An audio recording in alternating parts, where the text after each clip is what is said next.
Hi everyone, welcome to my channel. I'm Robin. If you're new here, hello, welcome. And if you're returning, hey, what's up, hello. Sorry, is Fetty Wap still a thing? Is he like still making music?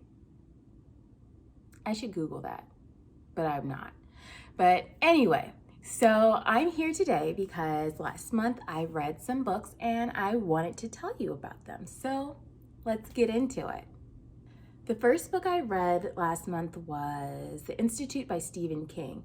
I listened to it on audiobook and I really enjoyed it. The narration, I enjoyed the plot, the characters, really just everything. This follows Luke Ellis, who is this very talented, supernaturally gifted kid, and he is kidnapped by these people and taken to the institute where sinister things are happening to these kids of varying ages.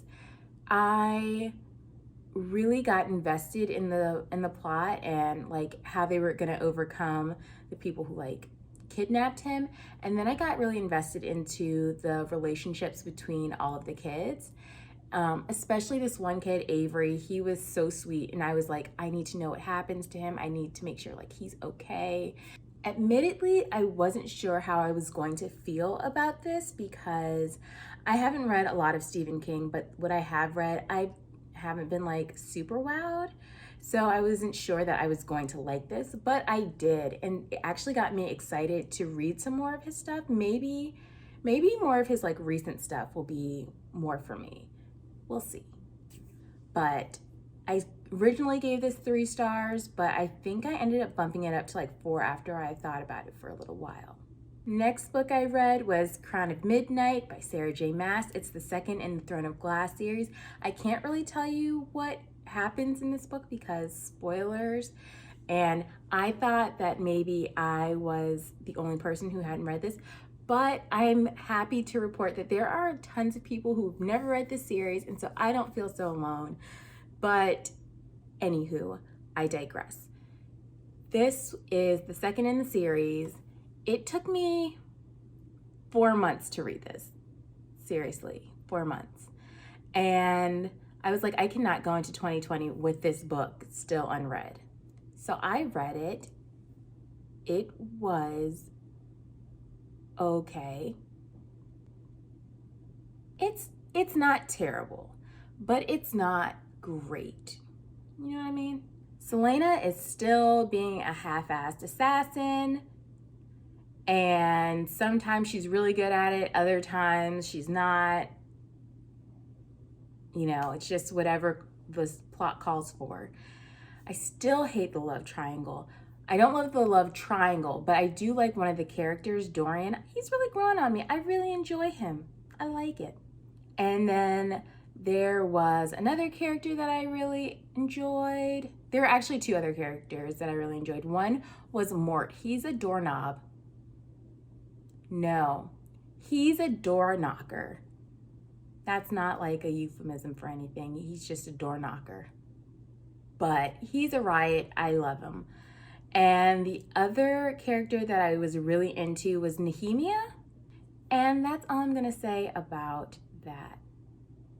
In my January TBR video, I said that I was continuing on with the series because I was going to give the series 3 books before I decided whether I wanted to call it quits or not. And so I'm obviously continuing on, but I gave this like 2.5 stars. It was just okay, slightly, but we'll see how the 3rd book goes. The next book I listened to on audio, and it was hands down my favorite book of the month, and probably like one of my favorites for the year, and that was The Poet X by Elizabeth Acevedo. Her voice is just honey. She has narrated some other books that I've listened to, and I love it. I could listen to her talk all day. If she wanted to read me the Cheesecake Factory menu, I'd listen to it. It would probably take us about 100 hours, but you know, I got time. The Poet X follows, oh man, I can't remember her name. But it follows this young girl who's like in her teens and she's coming into her own, but she also has this kind of contentious relationship with her mother, who's very Catholic and like very pious, and like they butt heads all the time. And it's also about like how she's treated differently than her twin brother just because like he's a guy, and she's like trying to figure out who she is and who she wants to be, and how society tells her to change the things that she can't change, and how to be different and the right ways to be. And I loved everything about it. There were moments that I could really relate, especially when she would talk about like questioning religion, like its place in her life. And I kind of remember like having those moments when I was a teenager and like in college. And then there were just moments about like just trying to figure out who you are overall that I really remember relating to. So like 5 stars.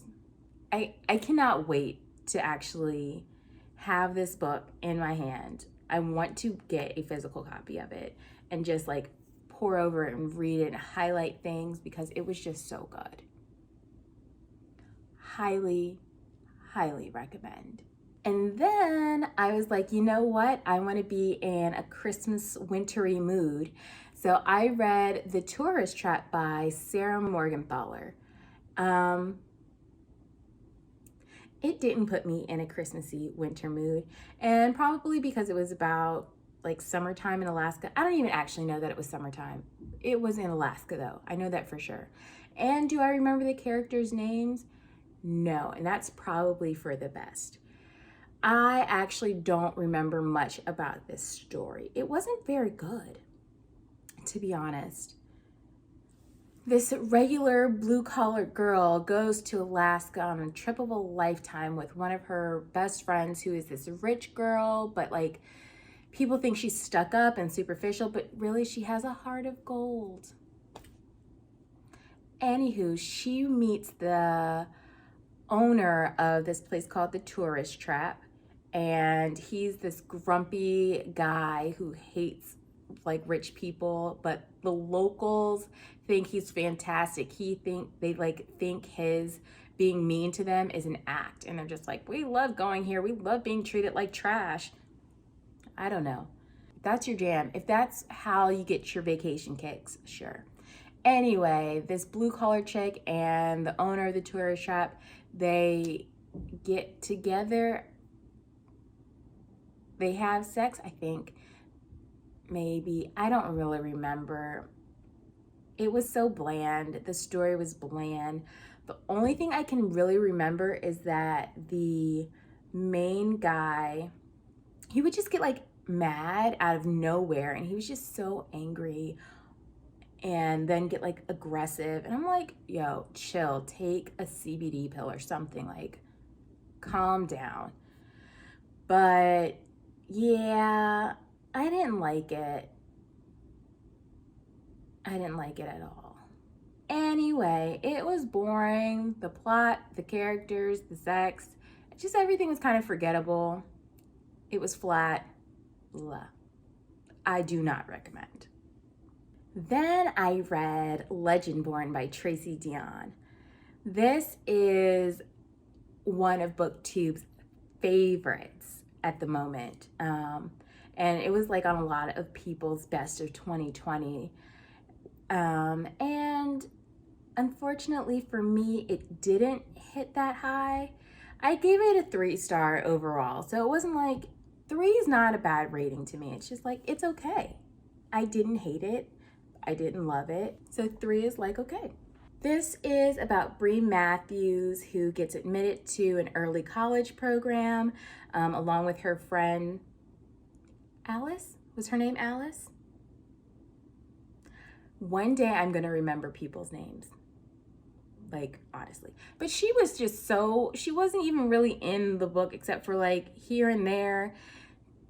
And anyway, Bree, back to Bree. This is about Bree. She is the Black teen that gets into the early college program, and While she's there, she stumbles upon this like magical world that's coexisting on her campus, and it triggers something from her memory. Prior to her attending the early college program, her mother died in a car accident. So she's dealing with a lot. She's going through grief, and she's being away from home for the first time. So there's a lot happening among the fact that like she ran into some monsters and some people who fought the monsters. This is also a King Arthur retelling of sorts, and I don't know, maybe it's because I'm not really into King Arthur. Maybe I just didn't really vibe with the book, but it felt a little flat to me. I didn't enjoy any of the characters, honestly. I'm not a King Arthur kind of person, so maybe this is why it just didn't like do it for me. I will say I liked the sexual fluidity of some of the characters, and that they weren't like a focal point. Like it was just like, all these people are a little sexually fluid, but it wasn't like something that we concentrated on. It was just a thing that they were. It was not their personality trait as happens in other books. And no one was fazed by it either, except for the parents who were like, oh my God, look at this person. And although their problems with like the sexual fluidness of people really took a back seat to their racism. So, I mean, I guess you can really only be truly prejudiced about one thing at one time. Maybe, I don't know. I'm actually pretty sure you can be prejudiced about many things at many times. So I take that back. These parents were just singularly focused. Of course, there was a love interest in this book, and I will say he was bland. He was supposed to be like the golden child, and he was like white bread, not even toasted, just white bread. Nothing. But then you have like his other protector dude who's like all dark and brooding, and so now there's like maybe a triangle happening. I don't know, but it was like add bread and add a little bit of spice, and there you go. You got the two main love interests for this, and I wasn't a fan. And I will say that while I didn't enjoy the whole King Arthur concept, because I felt like that magic system was just very convoluted, and I could have like used a chart. That's just me. I'm a little slow, and I was just like, there's so many like people and who are like connected to other people, and you can see this thing and that thing, and I was just like, you know what I would like? A legend. I would like a legend in the book to tell me what the fuck is happening. But at the same time, there was another magic system that I was totally into and interested in, and I wanted to know a little bit more about it. I think it was called like rootcraft or root work or something. I don't know that I've seen root work like mentioned in other things outside of books, but it was interesting to see it in a YA fantasy novel. I also liked the exploration of grief in this story, not just Bree's grief, but her acknowledging that people grieve in different ways. She talked about her dad's grief and how it was different than her own, but it was still grieving for the same person, her mother, his wife. And there's not a lot of exploration of grief in YA novels, and I really, really like that. I will probably read the sequel to this just to see if maybe I might like it better. Like I said, I did not like it. I gave it 3. And so, yeah, it was enjoyable, just not my particular taste. And last, but not the very least, because that goes to the tourist trap, because terrible, but I read Worlds Without End by Ken Follett, which is the second book in the Kingsbridge series. Now, I did not realize that the Kingsbridge series were not necessarily like, it's not a continuation of one family. They're each their own separate story. So it's just about people who live in Kingsbridge, this town, village, whatever. So this follows a completely different set of people from the first book, which I can't remember the name of right now. But it is just a few generations later. And in fact, one of the characters is like a descendant of,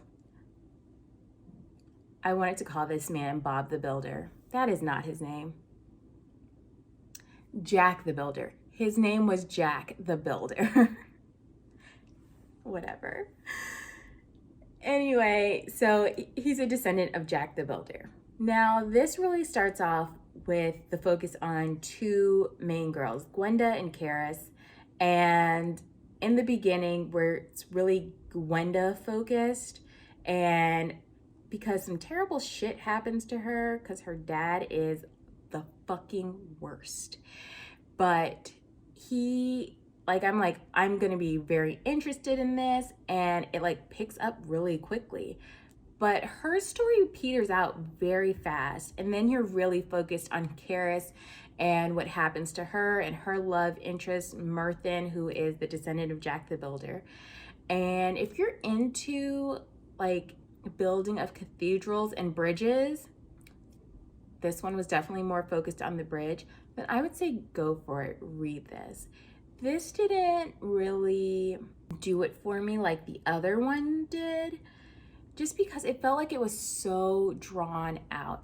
And Karis and Merthin kept going through this really tiring, like, routine of we're gonna be together, but we can't be together, but we're gonna be together, but we can't be together. And I was just like, I'm exhausted. Can like something happen to one, either be together or somebody die? Like, let's just get on with this book. And I don't say somebody died because I was like, I love people dying. That's weird. But there was a plague happening in this book, I swear. And that was interesting to me because I was like, wow, look at these nurses from, I don't know, the 1300s. We're gonna go with that. 14, I don't know. But they were doing a better job than most Americans are doing. So, but that was really the most interesting part to me, the plague. It was 30 plus hours and I won't get that time back. And now knowing that they are not like all connected except for the fact that they're all in this one town, I don't know that I'll read the other books in the series. I don't know that I'm that interested in Kingsbridge. Also in this book, there was a lot of unnecessary rape. Like, really unnecessary. And it all happened with like kind of this one character. And I was like, I don't know how many times you need for this guy to rape people to know that he's a bad guy. We get it. We get it. He doesn't need to rape everybody. And I felt like he raped everybody. And I was like, bro, chill. Honestly. He got his comeuppance in the end. And I appreciated that. But yeah, it was gratuitous. And I was like, we don't need it. We really did not need it. It didn't help the story in any way. I want to say I gave this like a flat out 2 stars. Now that I think about it, maybe like less. These were all the books that I read in December. I didn't read as much as I normally would, I guess. I wanted to spend time with my family and just like hang out and chill and do really a lot of nothing. Have you guys read any of the books that I read? Did you like them? Did you not? Do you want to read any of these books? What did you guys read last month? I want to know. Let's talk about it down in the comments. And if you feel so inclined, you can go ahead and subscribe. That's right below as well. And until next time, bye.